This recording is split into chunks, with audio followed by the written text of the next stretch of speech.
sorry for being a bad son.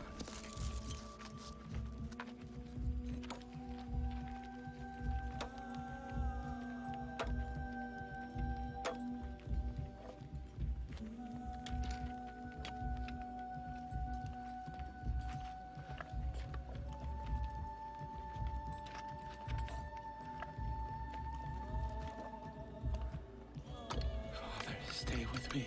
Don't leave me.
Now going to give an overview on the beginnings of Islam.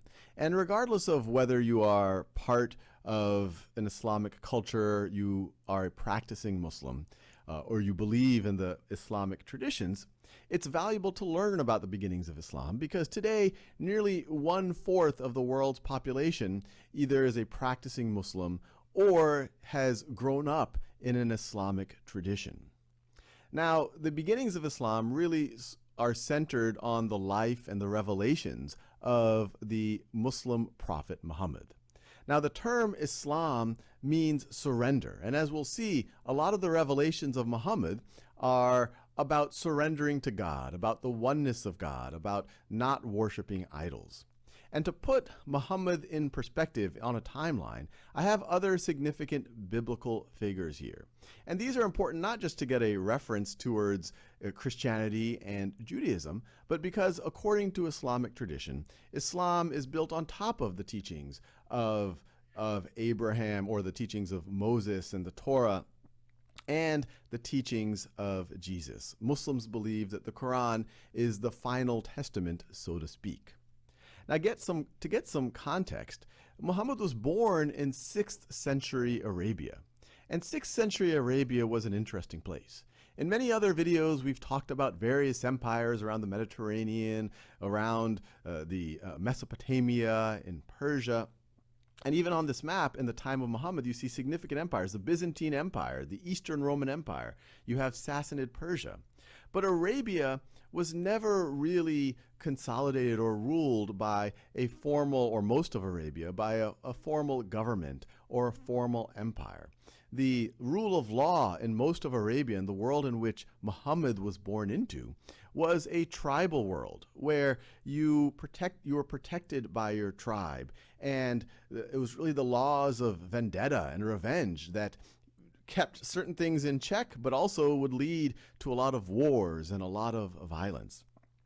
And within Arabia, there were many folks who are Bedouins, who were nomadic people who traveled through the desert, allowing their livestock to graze on whatever suitable land they found. But you also had settled people in places like Mecca. You had people who'd settled and started agriculture around oases. Remember, most of the Arabian Peninsula is really desert.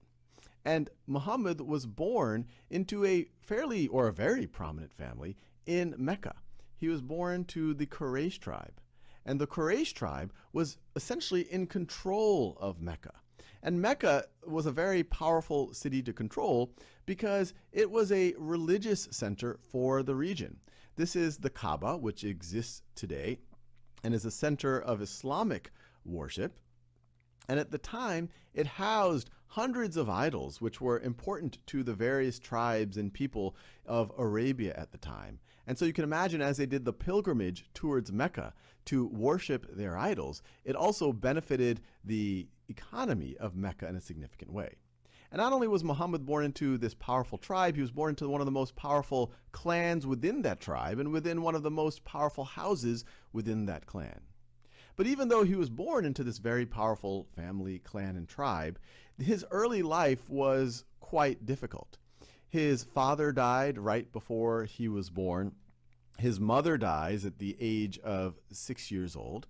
And then his grandfather, who then takes custody of him, and by most accounts, he doesn't get a lot of privileges. When you're a member of a tribe, but you're essentially orphaned, the tribe is doing essentially just the base necessities to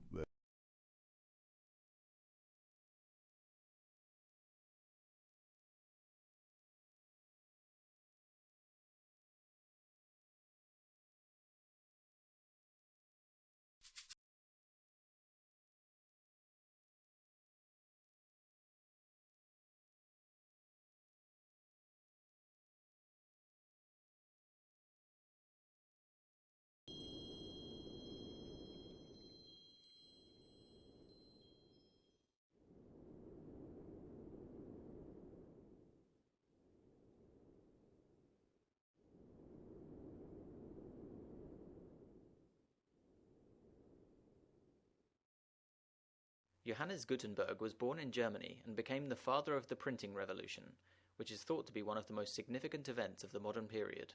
Much of his early life is undocumented, however it is known that he grew up in the goldsmithing trade. Gutenberg became a printer and publisher who introduced the world to modern book printing through his invention of the mechanical movable type. The Gutenberg press brought literature to the masses, something monumentally important for the future of modern civilization. The use of movable type became widespread throughout Europe and eventually the world. This was a giant leap forward from the handwritten manuscripts, which was the common production method at the time. The Gutenberg Bible was printed in 1455. The 42-line per-page text was considered Gutenberg's most notable work, and it was praised for its precision and technical quality. Prior to the printing of Gutenberg's Bible, which was quite expensive when it was first introduced, a handwritten Bible could take nearly a year to be completed and was virtually inaccessible to the average reader.